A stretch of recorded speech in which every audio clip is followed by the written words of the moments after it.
Welcome.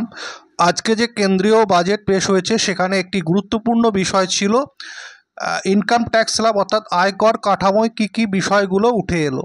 তো পুরো ভিডিওটা দেখুন, এখানে কিন্তু ইনকাম ট্যাক্সের বিষয়ে গুরুত্বপূর্ণ বিষয়গুলো আপনাদের সামনে তুলে ধরার চেষ্টা করছি। আপনারা জানেন যে দুটো কর ব্যবস্থার প্রচলন রয়েছে এই মুহূর্তে, একটা পুরনো কর ব্যবস্থা, একটা নতুন কর ব্যবস্থা।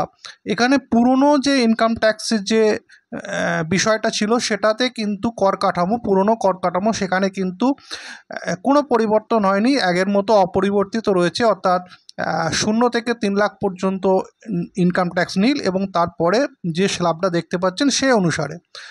এখন পুরনো কর কাঠামো এবং নতুন কর কাঠামোর ক্ষেত্রে কি কি পার্থক্য উঠে এলো।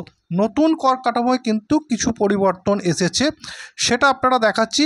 আপনারা দেখতে পাচ্ছেন যে একটা দিকে রয়েছে পুরনো কর কাঠামো, অন্যদিকে রয়েছে নতুন কর কাঠামো।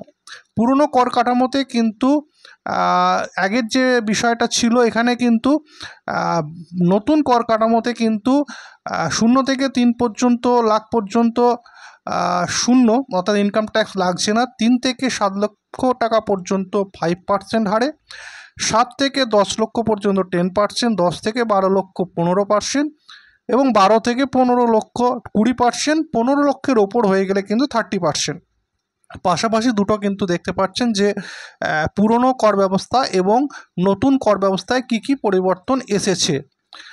এছাড়া যে বিষয়টি উঠে এসেছে নতুন যে কর ব্যবস্থা, সেখানে স্ট্যান্ডার্ড ডিডাকশনের যে সীমাটা 50,000 ছিল, এটা কিন্তু 75,000 টাকা করা হয়েছে। অর্থাৎ স্ট্যান্ডার্ড ডিডাকশনের পরিমাণটা নতুন কর কাঠামোতে বৃদ্ধি পেয়েছে। এছাড়া পেনশনভোগীদের জন্য এই ছাড় হবে 15,000 থেকে বাড়িয়ে 25,000 টাকা পর্যন্ত। এবং মূল যে বিষয়টা সেখানে হচ্ছে বার্ষিক 3 লক্ষ টাকা পর্যন্ত আয়ে কোনো কর দিতে হবে না। এখানে এই মূল বিষয়গুলোই কিন্তু ইনকাম ট্যাক্স অর্থাৎ আয়কর ঘোষণায় কিন্তু এই বিষয়গুলোই উঠে এসেছে। পুরনো কর কাঠামো প্রায় অপরিবর্তিত এবং নতুন কর কাঠামো কিন্তু কিছু সামান্য পরিবর্তন এসেছে, স্ট্যান্ডার্ড ডিডাকশন সহ দু একটি বিষয়ে।